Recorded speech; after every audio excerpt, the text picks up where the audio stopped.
पूज्य आचार्य श्री वर्धमान सागर जी मुनि महाराज की, पूज्य निर्यापक श्रमण मुनिवर श्री धर्म सागर जी मुनि महाराज की, अहिंसा परमो धर्म की।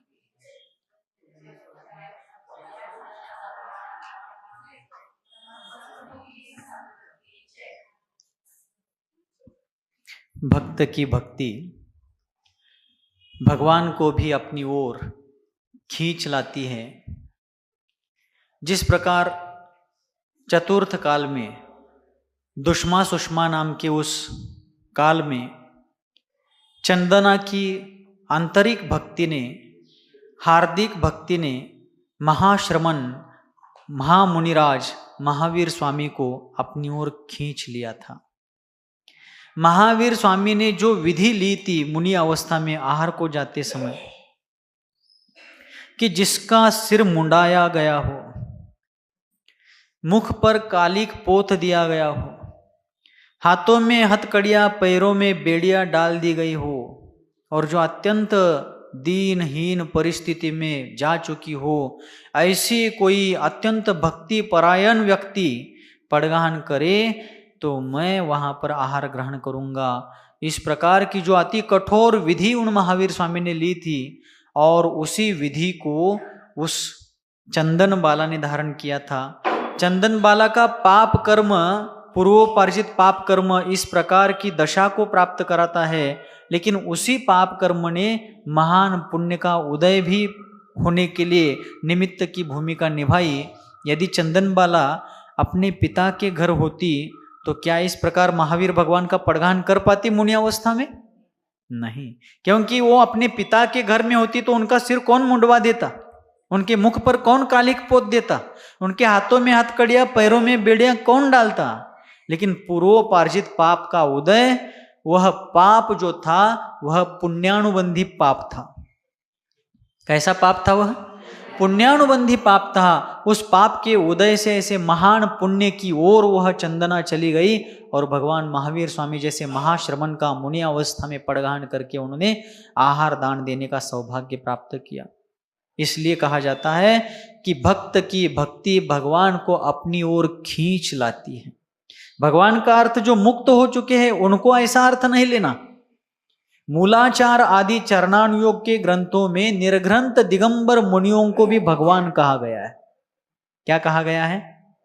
मूलाचार आदि जो चरणानुयोग के ग्रंथ है उनमें निर्ग्रंथ दिगंबर मुनियों को भी भगवान संज्ञा दी गई है। तो ऐसे तपोपूत तपो प्रधान जीवन जीने वाले मुनियों को भी भक्ति के कारण उस ओर आना पड़ता है। ऐसा पुण्यात्मा जीवों का भक्ति प्रधान जीवन होता है। ठीक इसी प्रकार भीमगौंडा मखदूम अर्थात भीमशाह मखदूम जी ने मुनिवर श्री शांति सागर जी महाराज को अपने भक्ति प्रताप के द्वारा अपने सिर पर उठा करके उनको अपने गांव ले गए, और वहां पर उनका सानंद अति प्रभावना पूर्ण चातुर्मास संपन्न हुआ। इस घटना को अपन पिछले सत्र में देख रहे थे। फिर नस्लापुर के चातुर्मास में धर्म की अविरल प्रभावना करते हुए उन तपोनिधान मुनिराज ने लोगों को अज्ञान अंधकार से ज्ञान के प्रकाश की ओर आने के लिए प्रभावित किया, प्रेरित किया।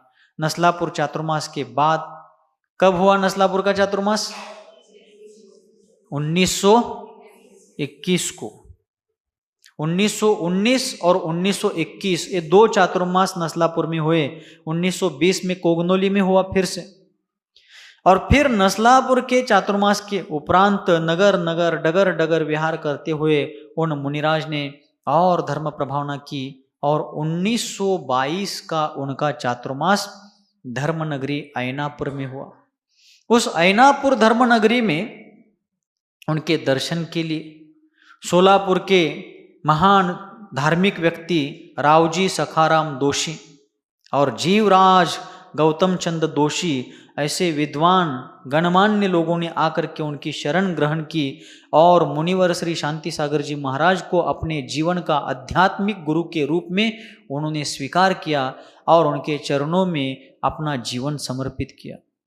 मुनिवर श्री शांति सागर जी महाराज उस समय श्रावकों के लिए रत्नकर्ण श्रावकाचार का स्वाध्याय करा रहे थे। आप तेनो छिन्न दोषेन सर्वज्ञे नागमेशिना भवितव्यम नियोगेन नान्यथा ह्याप्तता भवेत इत्यादि श्लोकों के माध्यम से वीतराग देव जो वास्तव में देवत्व संज्ञा को प्राप्त है, ऐसे वीतराग सर्वज्ञ हितोपदेशी व्यक्ति ही किस प्रकार सच्चे देवपने को प्राप्त होते हैं और वे ही मोक्ष मार्ग के प्रणेता है, इस बात को तार्किक रूप से युक्तिपूर्ण पद्धति से और अत्यंत रुचिपूर्ण ढंग से लोगों को बता रहे थे, समझा रहे थे।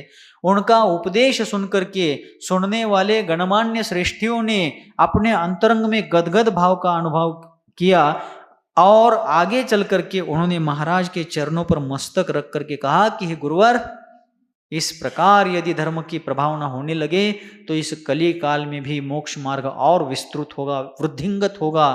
तब मुनिवर श्री शांति सागर जी महाराज ने उन विद्वानों को पूछा कि मैं तो सामान्य मुनि हूं, अल्पज्ञ हूं, बहुत कम मात्रा में शास्त्र को जानता हूं, आप लोग बरसों से स्वाध्याय कर रहे हो, यदि मेरे प्ररूपण में, मेरे व्याख्यान में कोई त्रुटि हो, कोई गलती हो तो आप जरूर मेरे दोष दिखा देना, मैं अपने दोषों को सुधारने के लिए तैयार हूं, तत्पर हूं।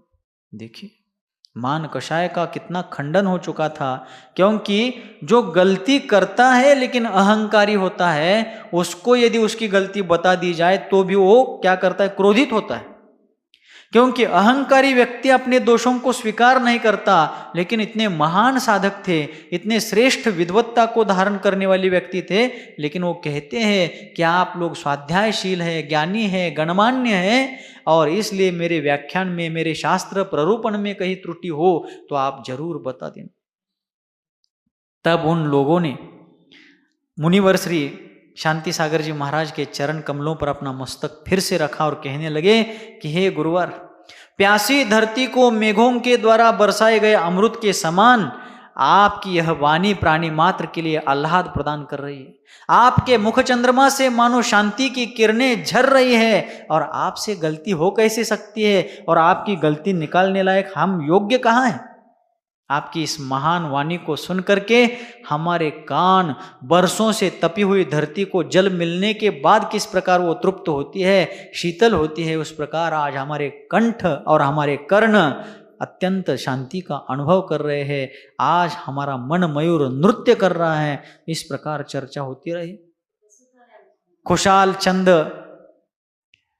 गांधी नाम के, खुशाल चंद दोषी नाम के व्यक्ति वहां पर आए। उन्होंने भी महाराज जी से बहुत अच्छे तरीके से शास्त्र लाभ लिया, और बेलगांव के अति संपन्न परिवार के व्यक्ति जो ब्रह्मचारी थे, अन्नाप्पा लेंगड़े, जो अति संपन्न परिवार के थे लेकिन ब्रह्मचर्य व्रत लेकर के निरंतर स्वाध्याय चिंतन मनन करते थे, उन्होंने भी मुनिवर श्री शांति सागर जी महाराज के चरणों की शरण ग्रहण की, उनका शिष्यत्व स्वीकार किया। संघ बढ़ने लगा, अर्थात दीक्षाएं तो नहीं हुई लेकिन संघ के सदस्य बढ़ने लगे। लोगों का उस व्रत संयम की ओर आने का एक विशेष प्रकार का भाव होने लगा, और इस प्रकार ऐनापुर का चातुर्मास संपन्न होने के बाद उन मुनिवर ने कर्नाटक प्रांत में बेलगांव जिले में और दूर दूर तक विहार किया, और विहार करते करते मुनि श्री शांति सागर जी महाराज गोकाक नगर में पहुंच गए।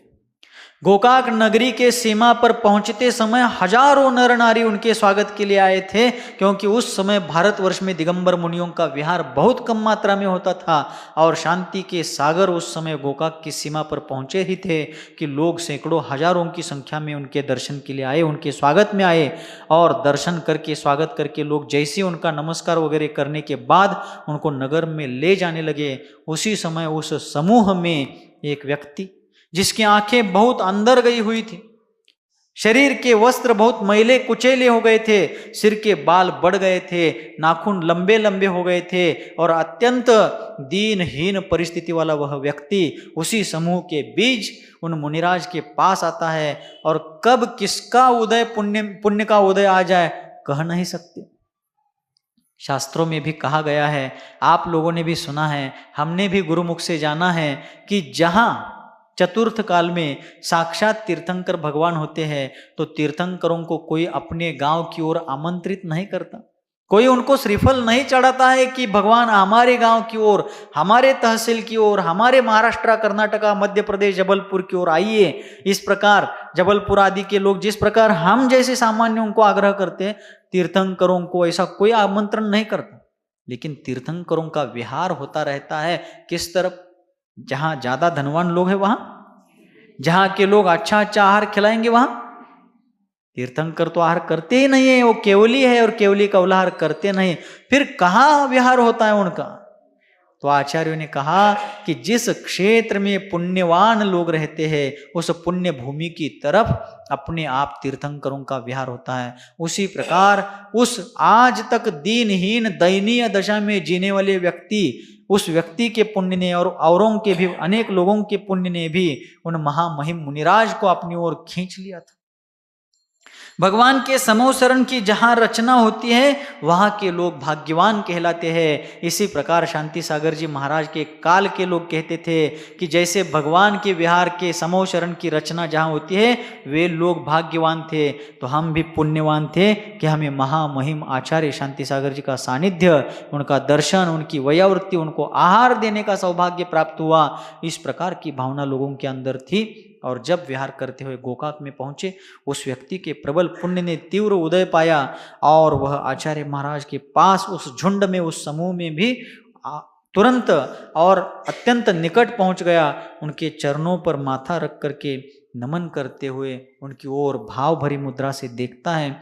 उसको महाराज ने उठने का संकेत किया और जैसे उठा उसके क्या भाव हुए क्या पता, उसने हाथ आगे बढ़ाया, तब उन मुनिवर ने, शांति सागर जी महाराज ने उसके हाथ में अपना कमंडलू सौंप दिया।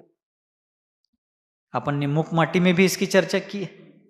तो उस समय उस व्यक्ति के हाथ में कमंडलू दे दिया गया, मानो उसको जन्म जन्मांतर की कोई संपत्ति मिली हुई हो। बहुत आनंदित हो गया, गदगद हो गया, महाराज जी के साथ साथ चलने लगा।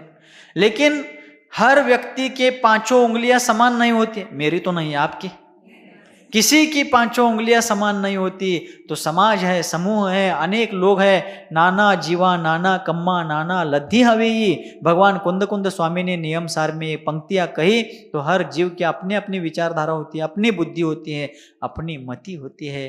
तो कुछ लोगों को सहन नहीं हुआ, उस दुर्व्यसनी व्यक्ति के हाथ में ऐसे तपोनिधान महातपस्वी ने कमंडलू दिया।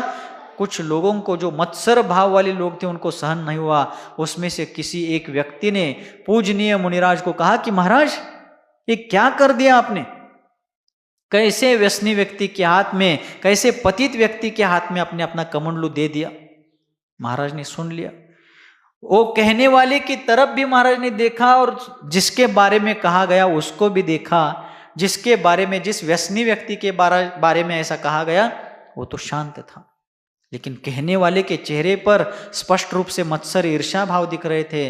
महाराज ने उनको देखा और कहा कि देखो, महाराज ने शांति नहीं छोड़ी, अपना संयम नहीं छोड़ा और कहने लगे कि देखो, आज तक आपने कभी देखा सुना कि निरोगी निरामय व्यक्ति को कभी किसी वैद्य ने औषध दिया है?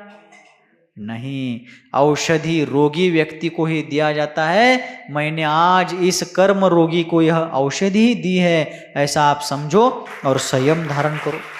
महाराज जी के ऐसे उदार वचन सुनकर के उस व्यक्ति के अंतःकरण पर बहुत गहरा प्रभाव हुआ।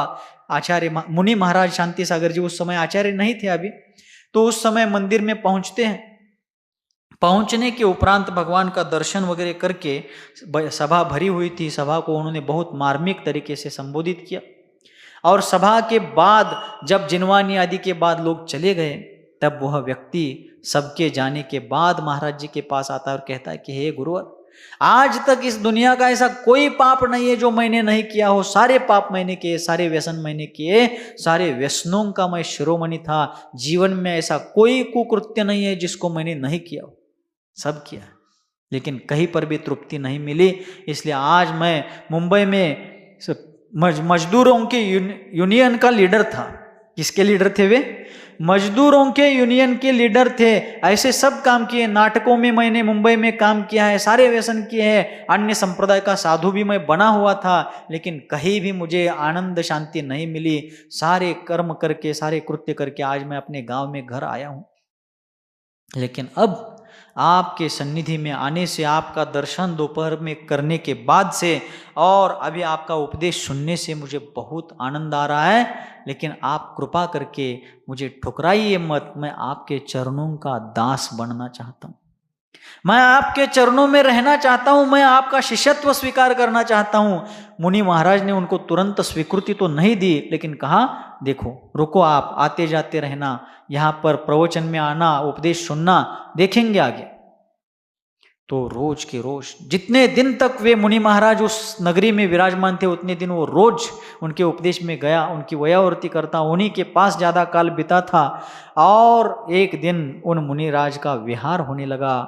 तब तक मुनि महाराज ने 8, 10, 15 दिन के उस समय वहां के मुकाम में उस व्यक्ति में हुआ बदल, उसका परिवर्तन देखा था। और जब वे विहार करके जाने लगे, उस व्यक्ति ने पैर पकड़ लिए, मानो उसको लगने लगा कि मेरी कोई निधि ही मेरे हाथ से निकल कर जा रही है। तब उसने पैर पकड़ लिए और गदगद भाव से कहा कि गुरुवर, किस जन्म का मेरा पुण्य उदय में आया है, इसलिए आपकी शरण मिली है। अब मैं आपके पैर, आपके चरण नहीं छोड़ना चाहता हूं, चाहे प्राण निकल जाए, लेकिन आप मुझे अपना शिष्यत्व प्रदान करें, मैं आपके साथ चलना चाहता हूं। तो उन पारखी ने उस व्यक्ति के परिवर्तन को परख लिया था और उन्होंने उसके मस्तक पर हाथ रख करके तथास्तु कह करके आशीर्वाद दिया, उसको अपने संघ में ले लिया। आगे विहार होता रहा। 1921 का चातुर्मास नसलापुर में, 1922 का चातुर्मास ऐनापुर में हुआ और धीरे धीरे विहार करते हुए चातुर्मास निकट आया। अनेक गांवों के हजारों लोगों ने उनको निवेदन किया कि गुरुवर, इस बार तो हमारे गांव पधारो, पधारो मारो देश, रंगीलो राजस्थान। तो उसी प्रकार आसपास के अनेक गांवों के लोगों ने उन महामहिम मुनिराज को आमंत्रण किया, उनको निवेदन किया कि इस बार तो हमारे गांव में आप चौमासा कीजिए। महाराज कहते रहे कि देखेंगे, समय आने पर हम विचार करेंगे, निर्णय लेंगे। और धीरे धीरे चातुर्मास निकट आया और उस साल उन मुनिराज ने 1923 का चातुर्मास धर्मनगरी कोन्नूर में किया। कर्नाटका में बेलगांव जिले में एक बहुत पुराना नगर है कोन्नूर, जहां की पहाड़ी पर उस समय के राजाओं ने, उस समय के श्रेष्ठियों ने, धर्म प्रेमी लोगों ने दिगंबर निर्ग्रंथ मुनियों की तपह साधना के लिए पहाड़ पर गुफाएं बनाई हैं। आज भी वो गुफाएं वहां पर है। हम कभी वहां नहीं जा पाए, लेकिन हमने सुना है। तो वहां पर पहाड़ी पर बहुत सी गुफाएं हैं। तो मुनि महाराज शांति सागर जी महाराज ने वहां उस साल कोन्नूर में अपना चातुर्मास स्थापित किया। धर्म प्रभावना अति व्यापक स्तर पर हो रही थी, क्योंकि मुनि महाराजों का जीवन आज यहाँ कल वहाँ, एक जगह पर रहते नहीं। बहता पानी और चलता साधु, इस प्रकार कहा जाता है। हिंदी विचारकों ने और एक बात कही, संत वही विचरंत मही। मही अर्थात पृथ्वी, जो पृथ्वी पर निरंतर विहार करते रहते वो संत है। ऐसा सर्वथा लागू नहीं होता, लेकिन जो संत है वो निरंतर विहार करते रहते हैं। चातुर्मास का काल छोड़कर के अन्य काल में साधु संत निरंतर देश देशांतर में, ग्राम ग्रामांतर में विहार करते रहते। तब शांति सागर जी मुनिराज कोन्नूर में जाकर के चातुर्मास के लिए स्थापित हो गए। चातुर्मास प्रारंभ हुआ। शांति सागर जी महाराज का कोन्नूर चातुर्मास में ही नहीं, लगभग मुनि जीवन में हर बार, हर दिन उनका एक क्रम रहता था। आहार चर्या के लिए गांव में आना, उपदेश देना और गांव के बाहर कहीं पर रात्रि में अपना ध्यान की साधना करना, प्रतिक्रमण आदि आवश्यक क्रियाएं गांव के बाहर किसी गुफा में, किसी खंडहर में, किसी एकांत स्थल में वो करते थे। तो कोन्नूर के चातुर्मास में भी यही क्रम रहा और वे रोज आहार के लिए, जब भी आहार को उठते थे जिस दिन, तो आहार के लिए नगर में आते, उपदेश देते, संघ के साथ बैठ करके स्वाध्याय, प्रतिक्रमण आदि क्रियाएं करते और बाद में अपनी एकांत साधना के लिए गांव के पास जो पहाड़ी थी, उस पहाड़ की गुफाओं में जाकर के अपनी साधना करते थे। और फिर एक दिन शांति सागर मुनि महाराज पहाड़ की गुफा में बैठे ही थे। कुछ लोग सुबह की बेला में उनके दर्शन के लिए गए, लेकिन उस समय सूर्योदय के पहले रात्रि के अंतिम पर्व में एक बड़ा हलाहल जहाल सांप उस गुफा में घुस गया था। क्या घुसा था? एक बहुत बड़ा अकराल विकराल सांप उस गुफा में घुसा हुआ था। सूर्योदय होते ही लोग महाराज जी के दर्शन के लिए पहुंचे। लोग पहुंचे ही थे, उनको पता नहीं था कि अंदर सांप गया है। तब एक गृहस्थ ने उस गुफा, छोटी छोटी गुफाएं हैं और ऐसे आरसीसी वाली नहीं है, 2 पत्थर, बड़े बड़े पत्थर की शिलाएं ऐसे दोनों हाथों की तरफ, पीछे एक शिला है और उनके ऊपर एक शिला, ऐसी गुफाएं हैं बराबर। यानी संक्षेप में क्या, अपने मंदिर का गर्भगृह होता है ना, 3 बाजू से पैक और आगे दरवाजा, लेकिन वहां तो दरवाजा भी नहीं है, 2 तरफ ऐसे जैसी फर्श होती है वैसे शिलाएं, पत्थर खड़े किए गए हैं, पीछे एक सपाट पत्थर और उसके ऊपर एक पत्थर सिर पर रखा गया है, उसको कोई सीमेंट कंक्रीट कुछ नहीं है। तो महाराज जी बैठे थे अंधेरे में, वहां सांप कब गया था क्या पता। तो दर्शन के लिए गए हुए एक व्यक्ति ने दर्शन करके वहां पर उस गुफा के दरवाजे पर एक श्रीफल रख दिया, दर्शन करके एक श्रीफल चढ़ा दिया। उस श्रीफल को देख करके बाहर आता हुआ वह सांप डर करके फिर अंदर गया। सांप अंदर गया, लोगों को समझ में आ गया कि यहां सांप आया हुआ। अपन, आप और हम जैसे लोग, सांप छोड़ दीजिए, एक छिपकली पाल, भिंतीवर पाल असती की, एक सामान्य छिपकली आ जाए तो भी हमें पसीने छूटते। शरीर के ऊपर एक आध मक्खी बैठ जाए, मच्छर बैठ जाए, नहीं तो आंखों के सामने वो मराठी अपन चिल्टा बोलते हैं ना, चिल्टे, बार बार वो कीड़े मंडराने लगते हैं, घूमने लगते हैं, तो कितने परेशान होते हैं अपन। तो वह सांप अंदर गया, बाहर आंगन में आए हुए लोगों को देख करके वो डर गया और सीधा उस शांति के कल्प वृक्ष पर चढ़ गया, महाराज जी के शरीर पर चढ़ गया। 2-3 घंटे लगातार वह सांप उनके शरीर पर चढ़ता उतरता रहा। लोग जरा दूर जाते, वो सांप उतरकर बाहर आने को देखता, लोग फिर आगे आते, वो फिर भागकर अंदर उनके शरीर पर जाता। ऐसा होता रहा। फिर लोगों ने सोचा हम आगे जाएंगे तो ये बाहर आएगा ही नहीं, तो फिर लोग नजर के आड़ हो गए, थोड़े ओझल हो गए दृष्टि से। फिर वह सांप थोड़ी देर बाद बाहर आया, फिर लोग आगे गए। सांप के जाने के बाद महाराज के पास पहुंच करके लोगों ने पूछा, महाराज ऐसा उपद्रव, ऐसा हलाहल नाग सांप आपके शरीर पर 2-3 घंटे से ऊपर नीचे कर रहा था, हमने तो आज अपनी आंखों से अमृत और विष का मिलन देखा है। लोग क्या कहने लगे, हमने आज अपनी आंखों से अमृत और विष का मिलन देखा है। अमृत के सागर शांति सागर बैठे थे और दाढ़ में हलाहल जहर धारण करने वाला सांप, इन दोनों का मिलन आज हमने देखा। लेकिन सांप शांत भाव से गया तो सही, लेकिन क्या आपको डर नहीं लगा? लोगों ने पूछा महाराज जी, शांति सागर मुनिवर को पूछा कि महाराज क्या आपको भय नहीं लगा, डर नहीं लगा? महाराज बोले, क्या डर, शास्त्रों में हमने पढ़ा है कितने ही मुनियों के ऊपर उपसर्ग हुए हैं, प्राणघाती उपसर्ग हुए हैं, लेकिन फिर भी वे मुनिजन उस उपसर्ग में कभी विचलित नहीं हुए हैं। ऐसे मुनियों के हम वंशज हैं, उनके हम अनुयायी हैं, तो हम क्यों डरे? और हम भेद विज्ञान की साधना जो कर रहे हैं, देह भिन्न है जीव भिन्न है, इस साधना को हम कर रहे हैं, इसलिए हमें उसका कोई डर नहीं लगा। फिर किसी ने बार बार पूछा कि महाराज क्या आप यहाँ रोज आते हो, तो क्या सांप आज ही आया था क्या? महाराज बोले, नहीं, पहले भी कई बार ऐसे सांप आ चुके हैं। और वह पूछने के बाद महाराज बताने लगे कि एक दिन इससे भी बड़ा सांप आया था। हम ध्यान मुद्रा में नासाग्र दृष्टि किए हुए बैठे थे और इससे भी बड़ा लंबा सांप आया था, जिसके शरीर पर बाल थे, केस, जिसके शरीर पर केश थे, बाल थे, आंखें लाल थी, लपलपाती हुई जीवा बाहर निकाल रहा था, लंबा, बड़ा लंबा सांप था। और सीधा वो आया, रेंगते रेंगते सांप आया हमारी गुफा में, यहाँ पास में आया। और क्या उसके भाव थे क्या पता, ऊंचा फन निकल करके हमारे सामने ही खड़ा हो गए। देखिए, डोळ्या पुढे चिलटा आलं तर आपण किती विचलित होतो। आंखों के सामने वो एक मंडराने वाला कीड़ा आता है तो अपन लोग कितने परेशान होते हैं। महाराज बताने लगे कि एक इससे भी बड़ा लाल आंख वाला लपलपाती जीवा बाहर निकाला हुआ, शरीर पर बाल धारण करने वाला सांप आता है। क्या उसके कैसे भाव थे, उसका हमारा क्या ऋणानुबंध था पता नहीं, सामने ही सामने आता है और ऊंचा फन उठा करके मेरी आंखों में आंखें डाल करके देखता है। तो लोगों के बीच में एक उत्कंठा बढ़ गई। फिर किसी ने पूछा, तो महाराज क्या हुआ आगे? तो महाराज कहने लगे, क्या होता है?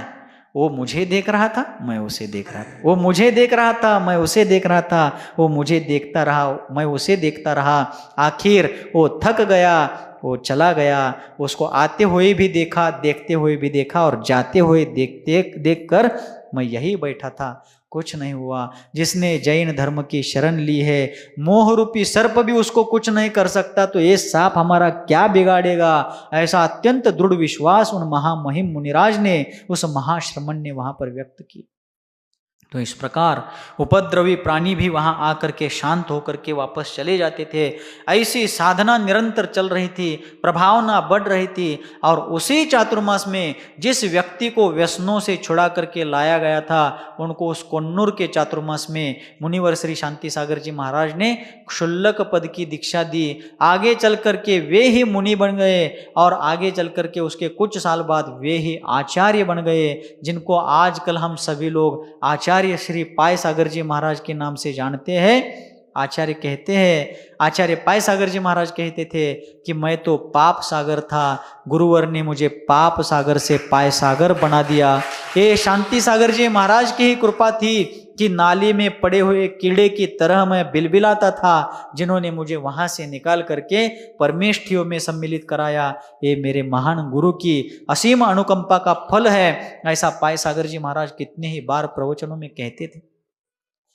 जो व्यक्ति नाटकों में मनोरंजन करने वाला था, उसको मुनिवर श्री शांति सागर जी महाराज ने आत्मरंजन करने वाला, धर्मरंजन करने वाला बना दिया, धर्म का प्रमुख नेता बना दिया। हमारे गुरु महाराज सन्मति सागर जी महाराज ने 1942 में आचार्य शांति सागर जी का चातुर्मास कोरोची, इचलकरंजी के पास है ना, कोरोची में आचार्य शांति सागर जी का चातुर्मास हो रहा था। तब गुरुदेव ने वहां पर युवा अवस्था में उनका दर्शन किया था। आचार्य पाय सागर जी महाराज का दर्शन भी सन्मति गुरु ने किया था। तो उनके मुख से हम ये प्रसंग सुनते थे। पाय सागर जी महाराज इतने वाक्पटु थे, इतने वचन प्रभावशाली वक्ता थे। उनके प्रवचन सुनने के लिए आसपास के नगर नगर के नर नारी बैलगाड़ियों में बैठ करके आते थे। तब पाय सागर जी महाराज कहते थे कि मैं तो पाप सागर था, गुरु ने मुझे पाय सागर बनाया। इस प्रकार की कृतज्ञता वे पाय सागर मुनिराज व्यक्त करते थे। इस प्रकार उस कन्नूर के चातुर्मास में, कब 1923 में, ईस्वी सन 1923 में, अर्थात 101 साल हो गए उसको। कितने साल?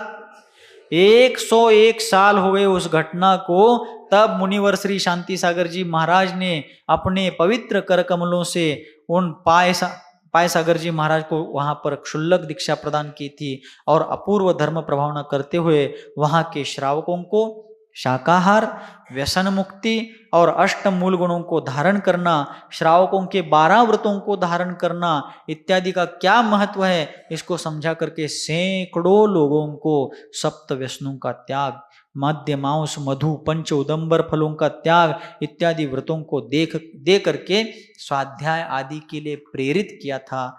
कहा जाता है कि उस समय तक तो शास्त्रों को दीमक लगते थे। दीमक म्हणजे वाळवी। उस समय तक शास्त्र तो थे, लेकिन उनको दीमक खा रहे थे। लेकिन शांति सागर रूपी सूर्य के उदय होने के बाद वे शास्त्र अलमारियों से निकाले गए। उनको पढ़ने वाले स्वाध्यायशील लोग बढ़ने लगे, और उसके साथ ही साथ तत्वार्थ का श्रद्धान, तत्वार्थ का ज्ञान और तत्वार्थ का आचरण करने वालों की संख्या भी बढ़ गई। धर्म की महान प्रभावना होने लगी। और इस प्रकार उन मुनि महाराज शांति सागर जी के द्वारा धर्म की एक अपूर्व प्रभावना उस समय चल रही थी। और चलते चलते 1924 ईस्वी सन आ गया, और वह एक नए अपूर्व रश्मियों को लेकर के 1924 का साल आया। और उस समय क्या होता है, इस क्लाइमेक्स को अगले सत्र में देखते हैं। गुरुवर आचार्य भगवान श्री सन्मति सागर जी मुनि महाराज की बोधि समाधि परिणाम शुद्धि स्वात्मोपलब्धि शिव सौख्य सिद्धि चिंतामणिं चिंतित वस्तु दाने त्वां वंदमानस्य ममास्तु देवी। नो